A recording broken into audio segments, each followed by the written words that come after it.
If your Omron scale is giving wrong readings, not syncing, or acting glitchy, a reset usually fixes it in under a minute.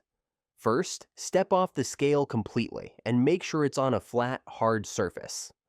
Uneven floors or carpet can cause bad readings even after a reset. Next, remove the batteries from the scale. Leave them out for at least 30 seconds. This fully clears the internal memory and resets the sensors. After that, put the batteries back in. Place the scale on the floor and do not step on it yet. Wait until the display shows 0 or turns off on its own. This lets the scale recalibrate. Now step on the scale once and let it complete a full measurement. Step off and wait for the screen to turn off again. This finalizes the reset process. If you're using a Bluetooth Omron scale and it's not syncing, open the Omron app and delete the scale from the device list.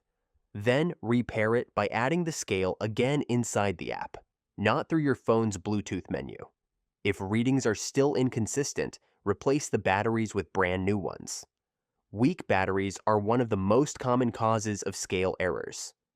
Quick recap: remove the batteries, wait 30 seconds, reinstall them, let the scale recalibrate on a flat surface, and repair in the app if needed. Like and subscribe if I helped you.